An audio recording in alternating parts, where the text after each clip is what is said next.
오늘은 저희에게 주신 말씀을 사도행전 10장 1절부터 4절까지의 말씀입니다. 사도행전 10장 1절부터 4절까지의 말씀입니다. 하나님의 말씀을 봉독해 드립니다. 가이사랴에 고넬료라 하는 사람이 있으니 이달리아데라 하는 군대의 백부장이라.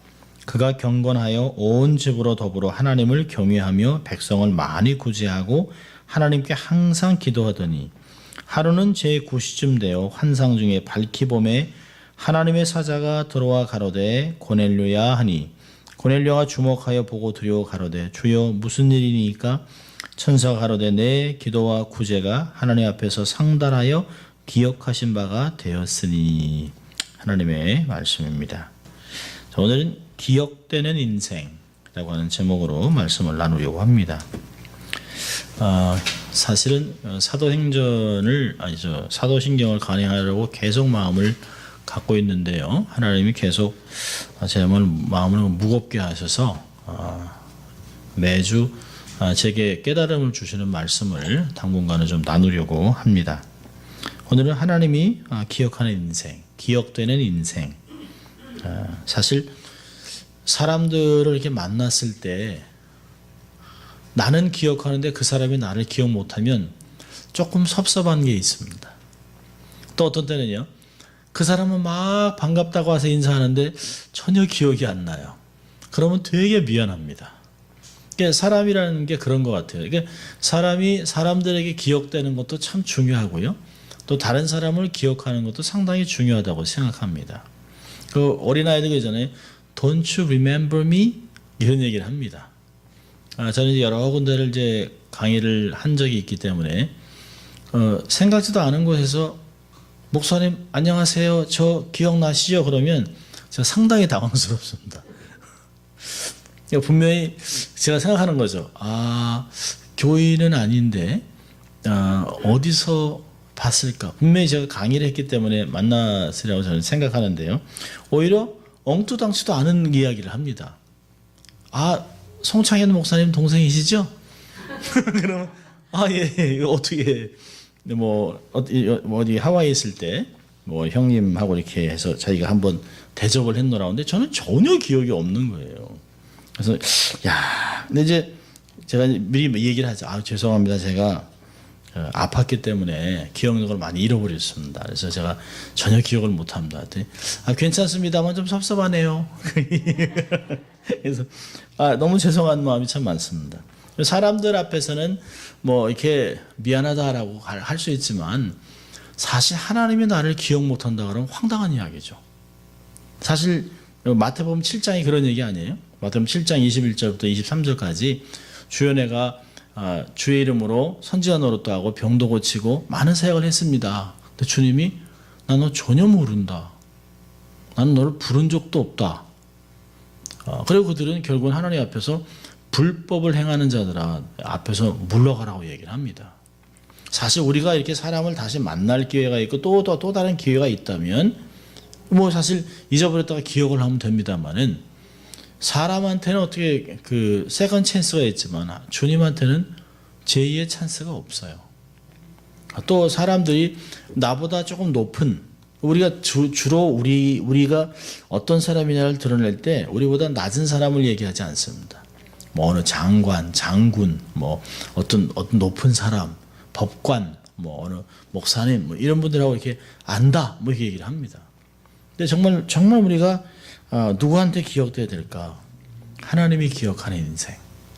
하나님이 늘 기억하고 하나님이 기억한다라고 하는 건 굉장히 많은 의미가 있습니다. 사실은 10장 전체를 봐야 되지만 10장에는 이 고넬료라고 하는 사람의 인생을 너무너무 하나님이 놀라운 인생으로 만들어 놓으셨습니다. 자, 1절을 보면 이런 말이 있어요. 가이사랴에 고넬료라는 사람이 있다. 하나님이 정확하게 얘기합니다. 어디에 누가 살고 있다. 이 가이사랴에 거하는 사람인데요. 가이사랴는 이스라엘이 이렇게 지중해를 접하고 있을 때 아코 그리고 요빠 그 중간 사이에 가이사랴라고 하는 시리가 있습니다. 그 지역의 항구 도시 중에 하나예요.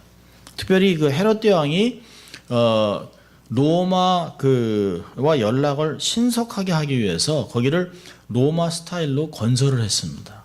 그래서 작은 운동 경기장도 있고 수로도 만들어 놓고 작은 로마 같이 해안 도시에 만들어 놨습니다. 그리고 유대를 다스리는 로마의 총독 관저가 거기 있어요. 그래서 로마군이 항상 주둔하고 있습니다. 사실은 예루살렘이 유대 나라의 수도이긴 하지만 정치적인 것보다는 종교적인 면이 있습니다. 사실 정치적인 면은 로마의 속국이기 때문에 로마의 총독이 거하는 것이 사실은 정치적으로 실질적인 수도 역할을 했습니다. 그러니까 굉장한 도시에 있었던 백부장이라고 하는 사람입니다. 그러니까 가이사랴에 있었다라고 얘기합니다. 그리고 그 사람을 이렇게 설명하죠. 이달리아데라는 군대의 백부장이다. 가이사랴의 로마 주둔군의 백부장이라는 것이에요. 이태리 사람으로만 구성된 특수 정예부대입니다. 그러니까 사실은 로마 군인 안에 사실 적은 숫자들 가운데 그 지역의 사람들을 뽑아서 군대로 만들 수도 있어요. 예루살렘 안에는 좀 그런 사람들이 있었습니다만 용병이 아니에요. 이 사람들은 이탈리아에서 직접 온 로마의 특수 정예부대입니다. 이태리 사람으로만 구성됐습니다. 그러니까 이 백부장이라고 하는 사람은 지금 같으면 한 중대장, 대대장 같은 그런 역할인데 그보다 사실은 더 영향력이 큽니다. 왜냐하면 그 석국에 있는 그 작은 총독 관저에 있기 때문에 그 관저에 있는 그 관저를 중심으로 해서 행정기관에서 엄청난 일을 하는 사람입니다. 그러니까 로마 군대에서 중추적인 역할을 하는 사람이 백부장입니다. 주로 이제 백부장이라고 하는 단어는 그 밑에 100명의 정예부대 그 군인들이 있다라고 하지만 그거보다 사실 훨씬 더 강한, 여기 특별히 이달리아데라는 군대 백부장입니다. 이태리 사람으로만 구성된 정예부대의 백부장이라고 이야기하는 것이에요. 장교죠. 막강한 힘이 있는 사람입니다. 이곳에 주둔하고 있다가 언제든지 유대의 반란이 일어나거나 어떤 문제가 생기면 그 가이사랴에서 군대를 몰고 예루살렘으로 진격을 합니다. 그래서 모든 반란군을 진입하도록 파병된 군인들입니다. 항상 무장되어 있어요. 최정예 부대가 이 이달리아 부대입니다. 그러니까 사도행전 10장에서 이야기하는 이 1절에 이달리아데라 하는 군대 백부장은 굉장한 의미를 갖고 있습니다. 이 정도의 권력과 이 정도의 인텔이라면 사실은 종교를 믿을 만한 게 별로 없어요. 요즘 한국이 참 얼마나 어렵습니까? 대통령이 무당의 말을 듣고 정치를 하는, 있을 수 없는, 자기가 미륵이라고 하는 사람의 딸, 그 딸의 말을 가지고 모든 정부에 있는 모든 중요한 내용들을 다 그 사람한테 보고하고 그 사람 말하는 대로 다 했어요. 한국의 박근혜 대통령이나 힐러리 클린턴이랑 비슷하게 많아요. 비슷한 게. 중요한 소리 막 밖으로 내돌리고 막 그럽니다. 근데 참 이 군사력도 있고 힘도 있고 인텔리가 있는 사람들이 사실 신앙생활하기 참 쉽지 않습니다. 특별히요, 이탈리아 군대라고 한다면 이 로마는 황제 숭배를 하는 곳입니다. 그러니까 황제가 주다, 황제가 쿠리오스 주다라고는 고백을 하는 사람들이에요. 그런데 거기서 그리스도가 예수님이 주다라고 고백하는 삶으로 바뀌었다는 거죠. 근데 사실은 여기까지는 아직 안 바뀌었어요. 여기는 어떤 사람입니까? 이 사람은 2절에 보니까 그가 경건하여 하나님으로 온집을 하나님을 경외하는 자라고 얘기합니다. 그러니까 이 사람은 경건한 사람이라고 일단은 정의를 내리고 있어요. 그 사도행전의 기록에서 누가가 이 고넬료라고 하는 사람은 경건한 사람입니다 라고 이야기를 합니다. 이 사람은 어떤 사람일까요? 이 사람은 일찍이 유대교로 종교를 바꾼 사람이에요.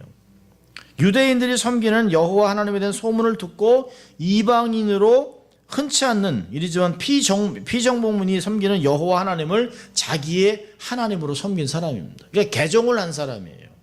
이런 사람들을 하나님을 두려워하는 자, God fearer라고 하는 단어를 씁니다. 사실 황제 숭배를 하고 있는 사람이 황제를 주로 신으로 고백해야 되는 정예부대의 대대장, 중대장이라고 하는 그 이 백부장이 유대인의 하나님을 주로 받아들인 건 놀랍습니다. 로마 시민인데 자기가 정복한 땅에 있는 그 피정복민들의 신을 섬긴다는 건 쉬운 일이 아닙니다. 왜요? 일반적으로 생각한다면 그 신이 강하다면 정복될 이유가 없죠.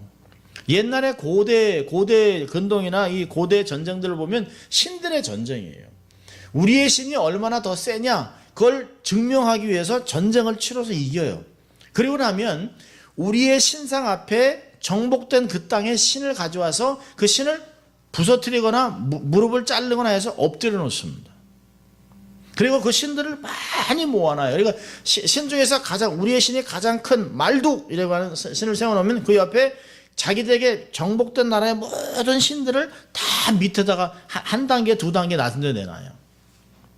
그렇다면 황제를 신으로 섬기고 더군다나 주피터, 제우스 뭐 이런 신들을 섬기는 이 만신전을 갖고 있는 사람이 그 종교의 힘을 아는 사람이 어떻게 자기들이 정복하고 짓밟은 땅에 있는 하나님을 섬기냐는 거죠. 이건 하나님이 그 사람의 마음을 움직인 것이에요. 절대로 사람이 신을 섬기는 건 쉽지 않습니다. 내가 신을 섬겨야지, 내가 하나님께 가야지라고 하는 마음들이 하나님이 우리의 마음을 부르기 전에는 절대 일어나지 않습니다. 그러니까 하나님이 이 사람의 마음을 이미 움직였습니다. 그리고 그로 하여금 하나님 앞으로 유대교로 들어올 수 있도록 하나님이 은혜를 주셨습니다. 그리고 그 사람을 하나님이 경건하다라고 얘기를 합니다. 자, 이 경건함을 내적인 표현과 또 외적인 행동으로 표현되고 있습니다. 여기 동그라미 쳐주세요. 여기 보니까 2절에 경외하며, 이건 내적인 표현입니다. 많이 구제하고, 이건 외적인, 자기의 하나님을 경외함을 외적으로 표현하는 것이에요. 자, 이 고넬료라고 하는 사람을 성경에서 경건한 자라고 얘기하면서 첫째로 내적으로는 온 집으로 더불어 하나님을 경외하는 사람이라는 것이에요. 그러니까 성경이 이야기하는 경건은 하나님을 인정하고 하나님을 사랑하고 존경하고 하나님을 경외하는 사람이라고 이야기합니다. 이 사람은 이방인으로 하나님의 그 회당에 가서 하나님 말씀을 듣고 하나님을 찬양했던 사람입니다. 그리고 스스로 범죄에 빠지지 않기 위해서, 죄를 짓지 않기 위해서 토라가 얘기하는 걸 자꾸 들었어요. 말씀을 듣고 말씀을 잘 섬겼습니다. 사실 이 경외라고 하는 건 굉장히 중요한 단어입니다. 그 전도서 12장 13절을 보면 이런 말씀이 있어요. 하나님을 경외하고 그 명령을 지킬지어다. 이것이 사람의 본분이니라.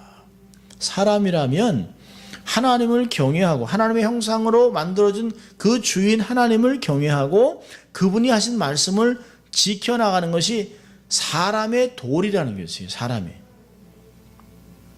그러니까 하나님께서 출애굽한 이스라엘 백성들을 시내산 앞에서 그들을 하나님의 언약 백성으로 섬기고 그들을 맞아놓고 그들에게 말씀을 가르쳤습니다. 하나님이 몇 번이나 다짐을 했어요.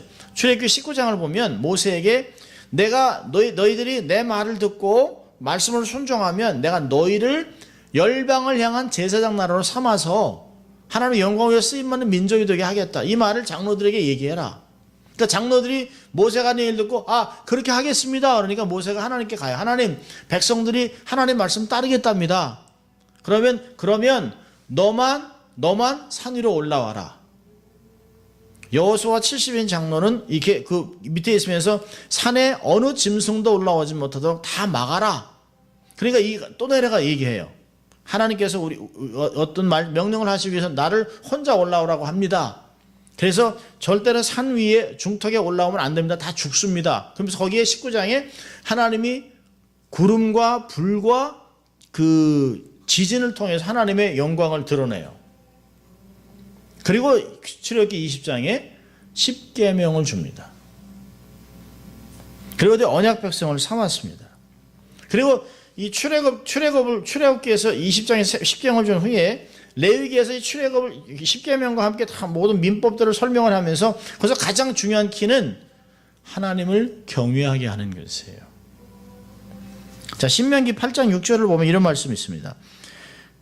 내 하나님 여호와의 명령을 지켜 그 도를 행하며 그를 경외할지니라. 하나님이 그들을 언약 백성 삼으시고 그들에게 명하신 말씀이 바로 하나님을 경외함을 배우고 평생 하나님을 경외하며 살아갈 것을 명하셨어요. 신명기 10장 12절을 보면요. 이스라엘아 내 하나님 여호와께서 내게 요구하시는 것이 무엇이냐? 곧 내 하나님 여호와를 경외하여 그 모든 도를 행하고 그를 사랑하며 마음을 다하고 성품을 다하여 내 하나님 여호와를 섬기라라고 합니다. 그분을 경외하는 것.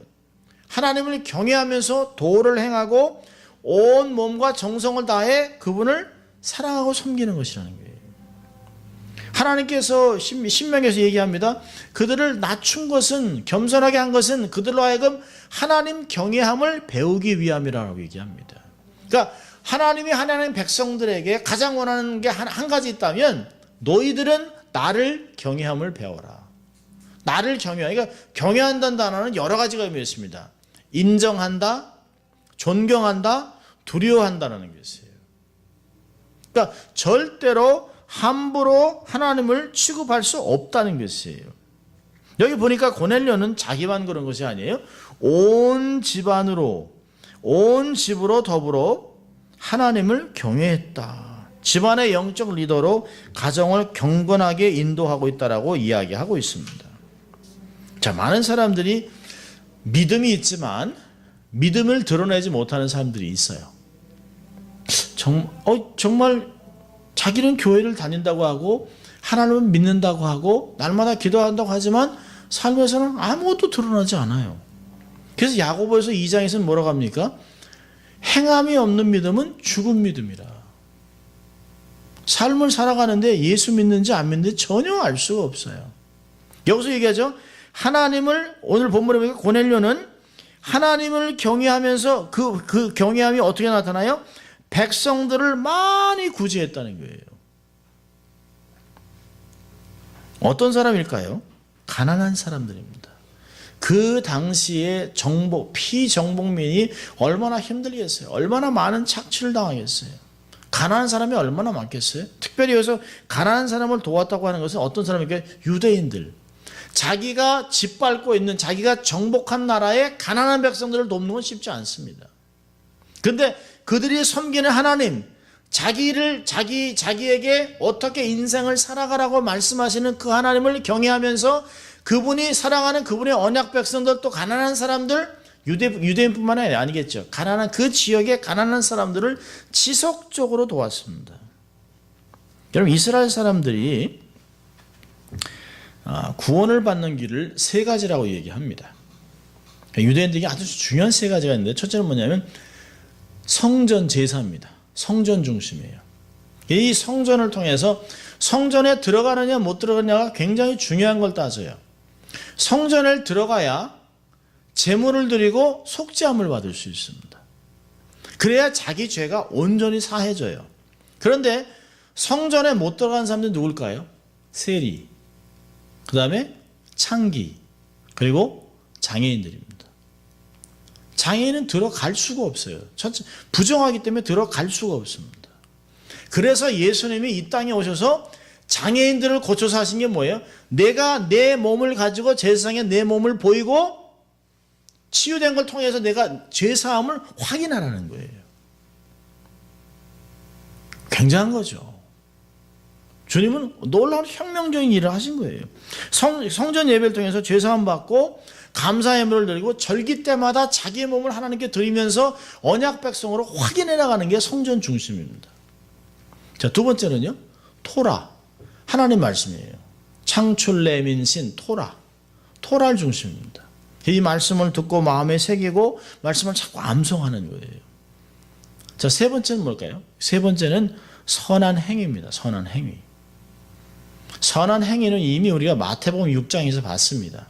예수님께서 그들의 의가 바리새인의 의보다 훨씬 나아야 된다라고 하면서, 여러분 마태복음 한번 볼까요? 마태복음에 우리가 이미 다 봤는데요. 마태복음 6장을 한번 보시기 바랍니다. 6장.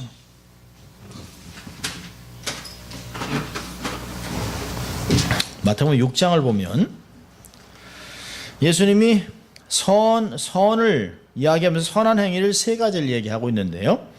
6장 3절에 구제, 6장 6절에 기도, 6장 16절에 금식.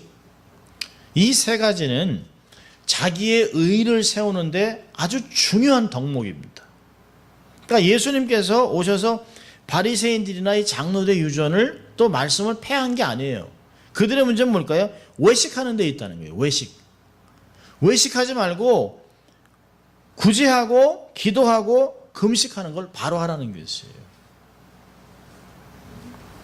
자, 이거 보면 지금도 사실은 유대인들은 그래서 가장 많은 구제를 합니다. 어려서부터 집에 보면 세데카라고 해가지고 이 작은 이렇게 좀 구제통을 만들어놔요. 그래서 아이들이 안식일이나 절기가 되면 거기에 계속 동전을 집어넣습니다. 동전을 집어넣어서 어느 큰 절기가 되면 그거를 회당으로 가져오든지 아니면 도네이션을 해요.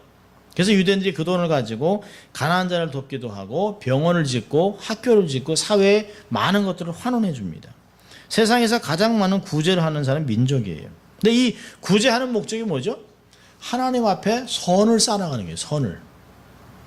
어떤 면에서는 하나님께 감사함도 있지만 하나님 앞에 자기들의 의를 쌓아나가는 방법의 하나입니다. 행위예요. 행위. 그렇지만 굉장한 것이죠. 이 고넬료의 구제는 고넬료가 사도행전 10장 2절에 얘기한 가난한 자 백성들을 많이 구제했다는 건 뭐죠? 경건한 유대인의 삶을 닮아가는 것이에요. 하나님이 요구하는 것이 무엇인 줄 알았습니다. 하나님을 경외한다면, 정말 하나님을 경외한다면 하나님이 가난한 자를 불쌍히 여기고 구약 성경에서 얘기했잖아요. 너희 중에 있는 가난한 자들과 이방인들과 고아와 과부들을 돌보라 얘기합니다. 너희도 이방에서 너희도 애굽에서 이방인이었느니라. 그들을 함부로 취급하면 너의 자녀, 너의 자식들은 부모가 없을 것이고 자식도 없을 거라고 얘기합니다. 무서운 얘기죠. 고아를 만들겠다는 거예요. 고아. 그래서 가난한 자들을 돕는 것은 굉장히 중요해요. 예수님이 그러셨잖아요. 가난한 자들은 너희와 항상 있을 것이니와. 그러니까 우리의 삶을 통해서 계속해서 구제 사역을 하라는 것이에요. 왜 비전교회가 처음에 그 많은 구제 사역을 했을까요? 그건 하나님을 경외함을 삶에서 드러내기 위해서 한 사역으로 교회가 삼은 것이에요. 이 고넬료는 자기가 내적으로 아주 마음 깊은 곳에서 하나님을 경외합니다. 하나님을 인정하고 하나님을 사랑하고 하나님을 범사 인정하면서 그분을 존중하고 그분을 두려워하면서 그분의 말씀을 마음에 많이 새겨놓고, 그리고 하나님이 정말 중요하게 여기시는 것들을 삶에서 유대인들이 하는 것 같이 가난한 자들을 자기가 힘이 닿는 대로 도왔다는 것이에요. 자, 세 번째는 뭘까요? 하나님께 항상 기도했다고 했습니다. 항상 기도. 그러니까 구제와 기도가 굉장히 중요한 것이에요. 이미 마태에서 얘기했습니다. 그런데 저는 이 기도라고 하는 것을 어떻게 보냐면, 기도가 마치 내면에서 하나님의 경외함을 기도를 통해서 구제할 수 있는 마음을 만들어내는 거라고 저는 생각합니다. 그래서 마치 경외가 기도를 통해서 구제함으로 나타난다는 거죠. 기도가 없이는 하나님을 경외함이 내 삶에서 경건의 모습으로 열매로 나타나지 않는다는 것이에요. 여러분, 고넬료가 끊임없이 하나님을 의지하며 삶을 살았습니다. 기도로 하나님을 경외하고, 기도하면서 하나님 앞에 자기의 죄를 자복하고, 기도하면서 정말 정직하고 경건하고 깨끗하게 삶을 살아가기 위해서 자기의 부족함을 하나님께 날마다 구하고 주의 도우심을 구했습니다. 그래서 하나님과의 경외함을 통해서 친밀함을 통해 하나님의 말씀을 실천해 나갔습니다. 여러분, 고넬료가 이방인이었지만 하나님을 경외하는 것은 널리 알려져 있었습니다.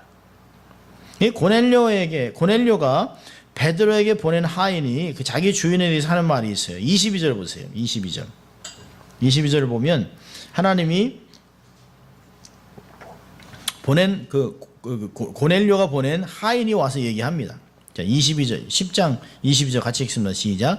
저희가 대답하되 백부장 고넬료는 의인이요 하나님을 경외하는 자라. 유대 온 족속이 칭찬하리니 저가 거룩한 천사의 짓을 봐라. 너를 그 집으로 청하여 말을 들으려 하느니라 한대. 예, 그렇죠. 사실은 자기가 어떤 사람이라고 하는 것보다 자기 아래 수하에 있는 사람이 자기를 평가를 내립니다. 대개가 부정적인 얘기를 많이 해요. 그런데 여기는 자기 주인에서 얘기해. 백부장 고넬료는 의인이라고 얘기합니다. 의인. 하나님을 경외한다. 유대 온 족속이 칭찬한다는 거예요. 굉장한 사람입니다. 유대 사람들은요, 웬만해가지고 이방인을 칭찬 안 합니다. 이방인을 개, 돼지 취급하는 사람인데요.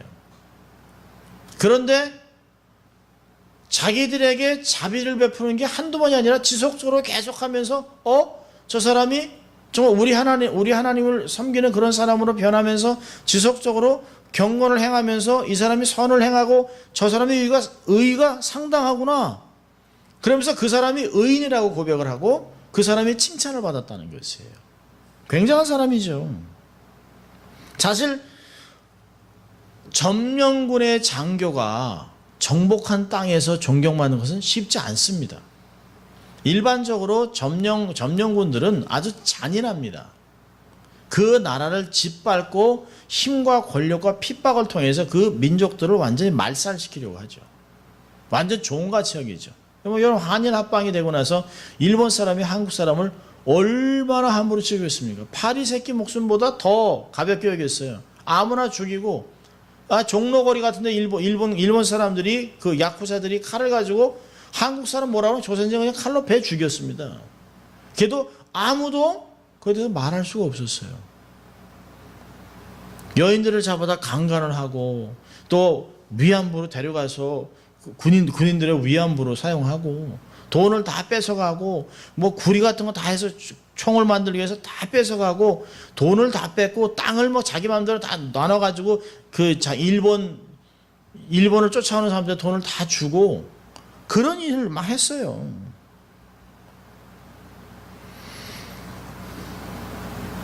여러분, 고넬료는 다른 점령군과 같이 불법을 행하지 않았다는 것이에요. 그 당시에 로마인들이 얼마나 유대 사람들을 못 살게 굴었으면 열심당원이 자객단이 돼가지고 사람들을 죽이겠습니까? 로마인들을 죽이는 게 그들의 목표예요. 그래서 열심당원들은 다 칼을 갖고 있습니다. 아무 때나 로마인을 만나면 죽이는 거예요. 그러니까 로마인들을 가장 많이 죽일 수 있는 찬스는 6월절 절기 때예요. 절기 때 온 세상에 다 유대인이 뭐니까 다 섞여 있는 가운데 거기서 있다가 막 몰리면서 로마 병정들을 막 찔러 죽이는 거예요. 그래서 그런 일이 터지지 않도록 이 당시에는 로마 총독이 자기의 군인들을 보내서 그 성전 바로 옆에 요새를 지어놓고 안토니오 성전에서 내다봅니다. 무슨 일이 터지나 안 터지나.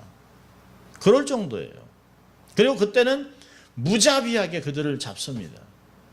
그런데 여기 있는 고넬료라고 하는 사람은 정복군인데도 불구하고 사람들에게 친절을 베풀고 가난한 사람들을 도와주고 자기의 돈으로 도와주면서 경건한 삶을 살았다는 것입니다. 자, 이 사람이 경건하게 삶을 사는 것에 대한 보상이 뭘까요? 3절을 보니까 기도의 응답을 경험합니다. 하나님의 기도의 응답을 경험해요. 하루는 제9시쯤 되어 환상 중에 밝히 봄에 9시쯤 됐다고 얘기합니다. 그 9시에 기도 시간을 이야기하는 것이에요. 9시는 오후 3시를 가리킵니다. 보통 유대교에서는 하루에 3번씩 기도를 합니다. 그러니까 3시가 아침 9시예요. 그 다음에 제6시가 12시, 그 다음에 제9시가 오후 3시입니다. 성경을 보면 경건한 유대인들이 하루에 3번씩 기도했는데요. 특별히 다니엘서를 보면, 다니엘서 6장 11절 보면 다니엘이 조서에 쓰인 것을 알고서도 예루살렘을 향해서 하루에 3번씩 기도했다라고 얘기합니다.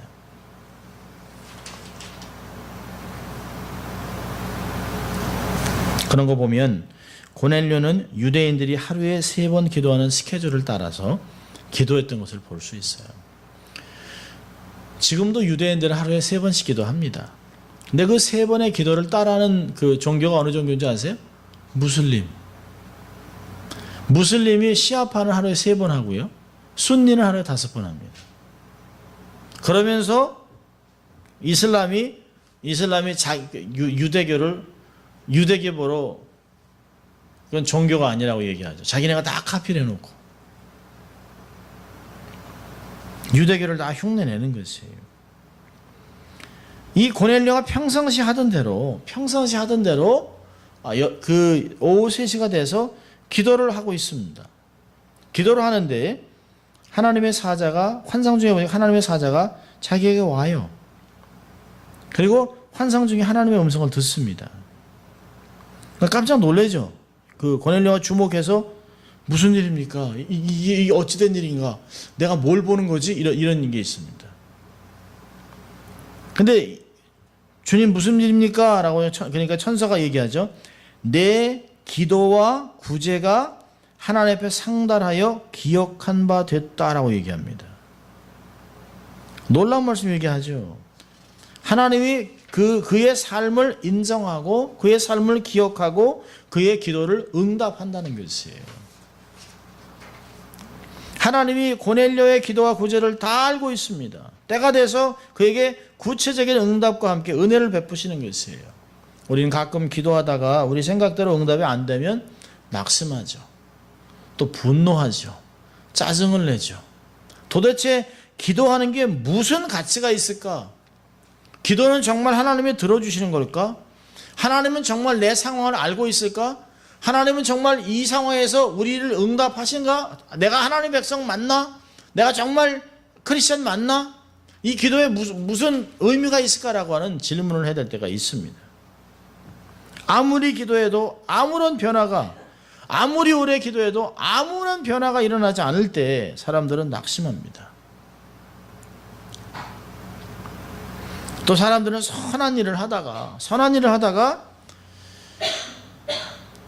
정말 좋은 것을 통해서 내 돈을 들여서 가난한 사람을 돕고 그들을 정말 내가 먹을 거 안 먹고 줄여가면서 공연의 사역을 하는데도 불구하고 받는 사람들은 이런 거, 이 땅을 가져. 개나 주지. 그러면 얼마나 마음이 상합니까? 내가 먹을 것 안 먹고 주는데.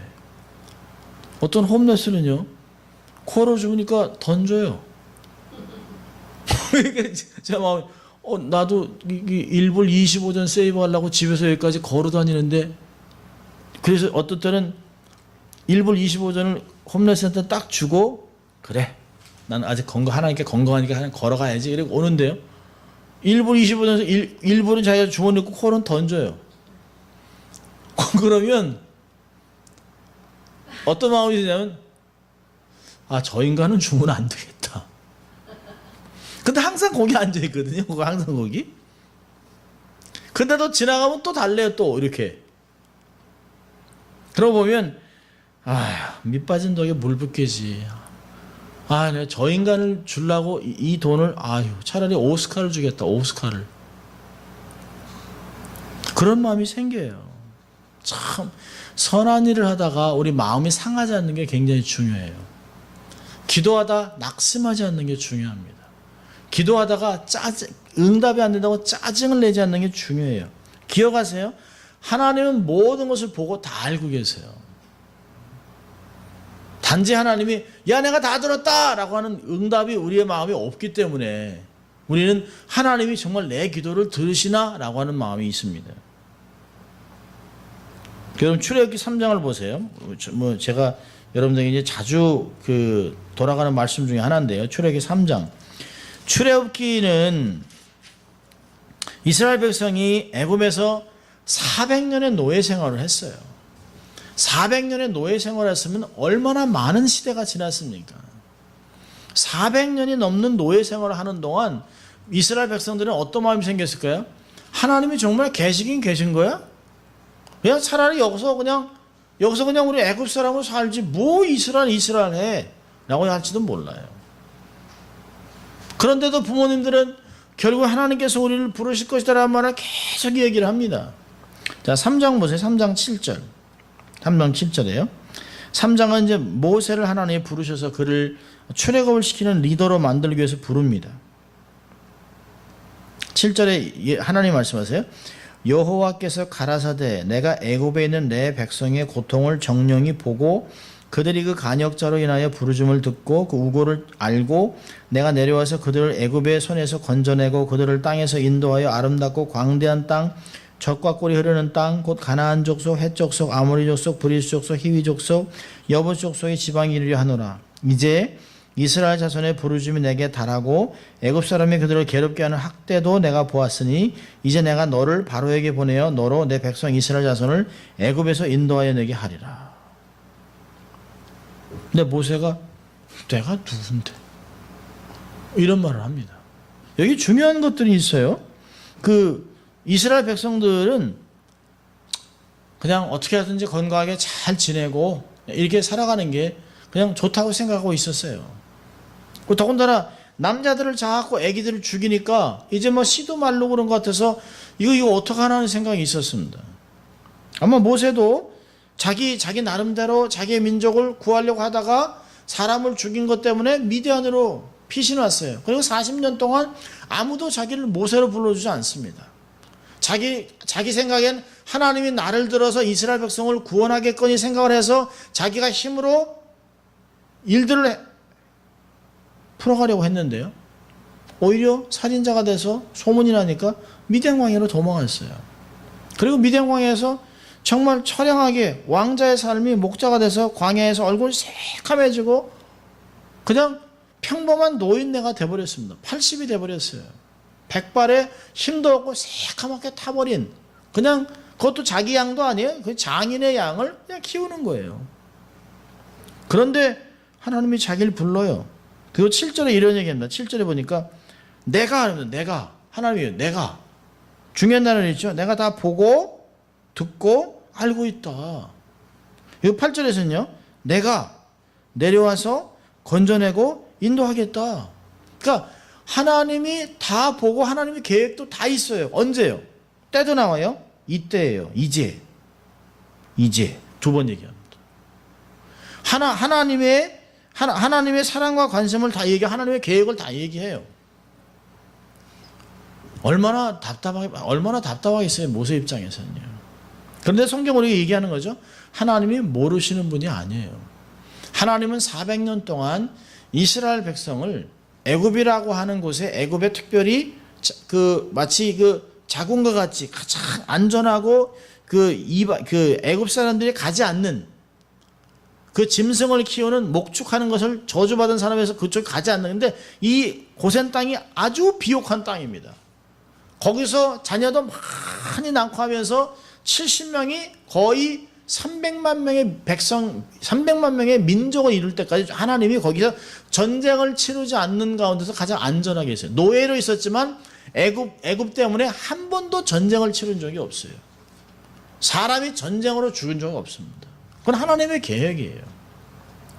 70명의 그냥 한 족장의 가정을 250만, 300명의 많게는 400만 명의 민족으로 만들어 놓고 출애굽을 시키는 계획들이 있는데 모세는 알 수가 없죠. 우리는 가끔 우리 방식대로 빨리 해결되고 빨리 해결되려고 하죠. 근데 그렇게 되지 않는다는 것이에요. 하나님은 모든 걸 다 알고 있어요.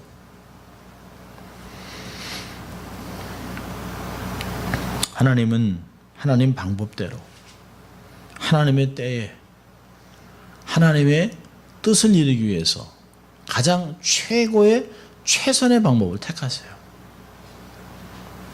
우리가 원하는 대로 우리가 원했던 대로 그때 그 방법대로 주셨다면 우리의 인생은 이렇게 살지 못했어요.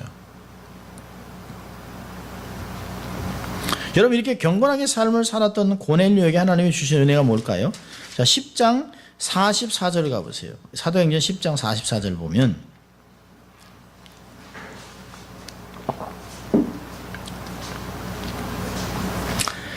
베드로가 쭉 설교를 합니다. 설교하니까 이 베드로가 이 말할 때에 성령이 말씀 듣는 모든 사람에게 내려오시니 베드로와 함께 온 할례 받은 신자들이 이방인들에게도 성령 부어 주심을 인하여 놀랍니다. 어떻게 이 하나님의 성령이 할례 받지 않은 이방인에게도 어떻게 하나님의 역사가 나타나 깜짝 놀랍니다. 할례 받은 신자들이, 유대인 신자들이 헬라 신자를 보고 놀라는 것이에요. 그리고 46절, 이는 방언을 말하며 하나님을 높임을 들음이니라. 이에 베드로가 가로되 이 사람들이 우리와 같이 성령을 받았으니 누가 능히 물로 세례 줌을 금하리요 하고 명하여 예수 그리스도의 이름으로 세례를 주라 하니라. 저희가 베드로에게 수일 더 유하기를 청하니라. 고넬료가 받은 축복이 뭐야? 말씀과 성령입니다. 그걸 세례를 통해서 초대교회의 일원이 되어버립니다. 굉장한 얘기하죠. 이 사람이 초대교회의 유일하게 첫 이방 크리스천입니다. 굉장한 것이에요. 이 사람이 받은 은혜가 뭡니까? 이 사람의 말씀, 이 사람의 삶이 성경에 기록되어 있잖아요. 그리고 계속해서 영원히 기념됩니다. 성경을 읽는 사람이라 주님이 오실 때까지 사도행전 10장은 고넬료의 얘기로 가득 차 있어요. 하나님이 이 사람의 삶을 영원토록 기념되게 하셨습니다. 얼마나 영광스럽습니까? 한 번 기록되어 끝난 것이 아니에요. 이 사람의 삶이 얼마나 축복된 삶이었는가를 초대교회의 이방 선교의 문을 열어놓은 사람입니다. 경건하게 삶을 살았던 고넬료에게 주신 하나님의 은혜는 정말로 대단했습니다. 자, 오늘 교훈을 세 가지를 보려고 합니다. 첫째로, 하나님은 전지전능하시다는 것이에요. 역사의 모든 사람들, 현재 지구의 모든 사람들을 어디서 살고 어떤 사람인지 안과 밖을 다 알고 있습니다. 우리의 생각의 사상을 다 알고 있습니다. 묻마음을 감찰해서 모든 사상을 다 알고 있다고 성경은 이야기하고 있습니다. 그런데요, 그 중에 당신을 경외하는 사람에게 특별한 관심을 갖고 있다는 것이에요. 시편 14편 2절을 보면 이런 말씀이 있습니다. 여호와께서 하늘에서 인생을 굽어 살피사 지각이 있어 하나님을 찾는 자가 있는가 보려 하신즉. 하나님이 사람을 찾아요. 당신에 대한 지식을 갖고 있는 사람이 누구냐? 누가 나를 알고 누가 나를 경배하고 누가 나를 경외하고 인정하지? 라고 하나님이 몸을 굽혀서 보고 있다는 것이에요. 찾아보고 있다는 것입니다. 여러분, 사람도 사람을 찾잖아요. 사람도 늘 얘기하잖아요. 참 쓸만한 사람이 없습니다. 쓸만한 사람. 사람을 찾잖아요. 하나님도 마찬가지예요. 당신을 인정하는 그 사람을 찾고 있어요. 하나님의 지식을 갖고 있는 사람을, 말씀을 갖고 있는 사람을 찾고 있습니다. 그 전지전능하신 하나님께서 그 사람을 찾아서 그 사람을 인도하고 보호하고 축복해 나가는 하나님이에요.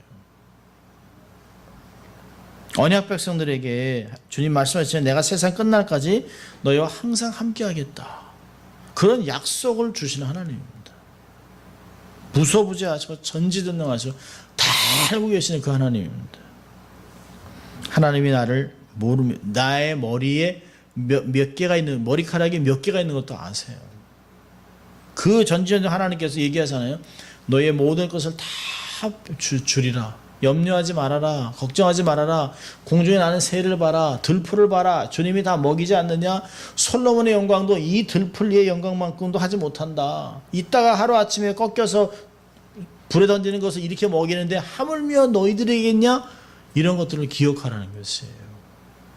전지전능하신 하나님, 전능하신 하나님께서 우리의 아버지 되신다라고 하는 게 굉장한 소식입니다. 남들은 대단한 신이네 라고 하지만 우리는 우리 아버지야. 우리 그럴 수 있다네. 와, 저분 누구야? 와, 대단한데 뒤에서 우리 아빠. 그게 얼마나 놀랍습니까? 사람들은 막 뭐 가까이도 못 가는데 쓱 가서 우리 아빠 이렇게. 그게 세상에서 우리가 할 수 있는 고백들입니다. 우리 하나님 아버지. 자, 두 번째로는요, 기도는 반드시 응답된다는 것이에요. 절대로 헛되지 않습니다. 반드시 응답됩니다. 하나님의 뜻대로 하는 기도, 하나님의 때에 하나님의 방법대로 응답됩니다. 왜 우리의 기도가 자꾸 우리가 원하는 대로 그 인도가 안 될까요? 내 나름대로 참 하나님의 뜻이라고 기도를 하는데 왜 안 될까요? 몇 가지 이유가 있습니다. 첫째로는 내가 아직 그릇이 아직 그걸 받을 만한 게 안 돼 있어요. 마음은 원인데 내 그릇이 안 돼 있어요. 어린아이한테 100만 불을 줘야 아무 가치가 없습니다. 부모는 주고 싶죠. 아직은 감당할 그릇이 안 돼 있어요. 두 번째로는요. 두 번째는 환경이 준비가 안 돼 있어요. 환경이. 그래서 하나님이 그 때를 지금 미루는 거예요. 미루. 가장 좋은 때를 하기 위해서. 세 번째로는요. 그걸 통해서 하나님 앞에 큰 역사를 이룰 수 있도록 선한 마음이 생길 때까지 하나님 기다리세요. 그러니까 하나님이 아무리 큰 복을 줘도 타락하지 않는 그릇이 돼서 그걸 통해서 하나님의 큰 영광, 하나님의 선한 소원을 가질 때까지 하나님 기다려요. 우리 어떤 때 막 정말 돈이 필요하고 정말 건강이 필요하고 정말 이렇게 하지만 그 안에는 정말 하나님을 향한 것이 아니라 내 안에서 막 사무치는 거예요. 정말 잘 살고 싶은 막 가난은 싫고 막 이런 거 말고요. 우리의 영혼을 유익을 위해서 필요한 은혜를 주세요. 누가복음 18장 1절에 얘기하잖아요. 항상 기도하고 낭망하지 말아야 될 것을 비유로 설명해요. 낭망하지 않기 위해서 8절에 얘기하잖아요. 인자가 올 때 믿음을 보겠느냐. 우리가 기도하면서 낭망하는 이유가 뭐예요? 믿음이 떨어지는 거예요. 믿음이. 열심히 기도하는데 믿음이 없으니까 자꾸 그 기도가 약해져요. 자꾸 기도가 의심. 이게 될까? 될까? 기도는 했는데 될까?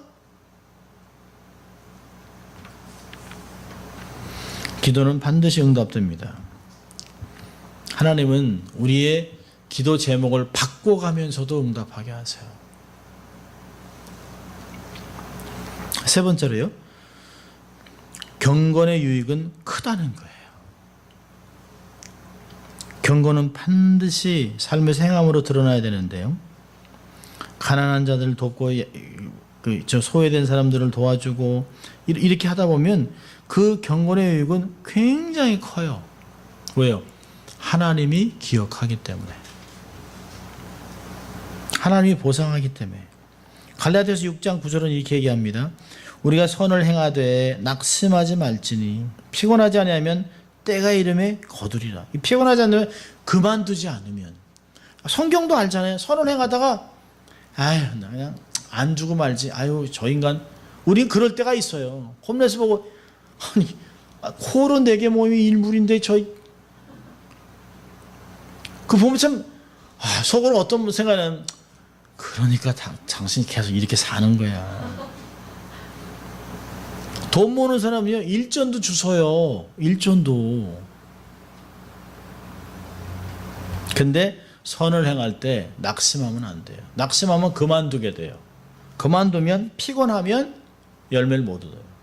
그러니까 여기 갈라디아 6장 9절 정확하게 얘기잖아요.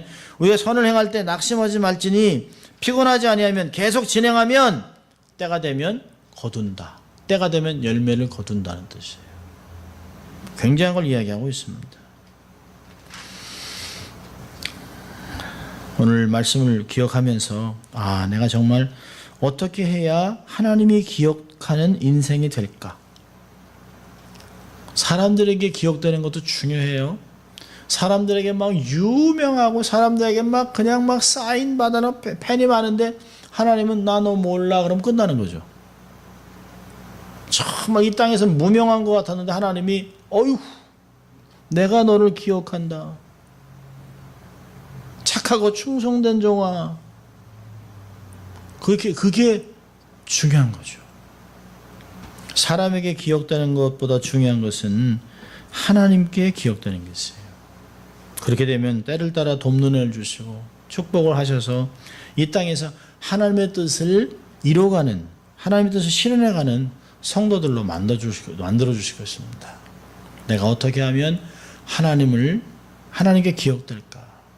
하나님을 경외하고 선을 행하고 기도를 쉬지 말고 그런 가운데서 하나님의 뜻을 실현해가는 인생이 된다면 하나님 우리의 삶을 그렇게 아름답게, 이 선순환이죠. 선한 것이 계속해서 반복해서 순환되는 것이에요. 인생을 살아가는 우리가 될 수 있기를 주의 이름으로 축원합니다. 기도하겠습니다. 하나님 아버지 감사합니다. 오늘도 하나님 저희들을 수요의 배로 부르시고 우리가 어떤 인생을 살아가야 될지 주님 말씀하신 것 감사합니다. 하나님 고넬료가 비록 이방인이었지만 정말 하나님이 믿음을 주셔서 하나님을 경외하는 경건한 자가 되게 하신 것 같이 주님이 우리를 부르셨기 때문에 하나님을 경외하고 또 하나님 경건을 연습하고 항상 기도하면서 하나님의 마음에 합한 자가 되어 놀라운 역사를 이루는 하나님이 기억하는 인생이 될 수 있도록 하나님 축복하여 주시옵소서. 감사하고 예수님 이름으로 기도합니다. 아멘.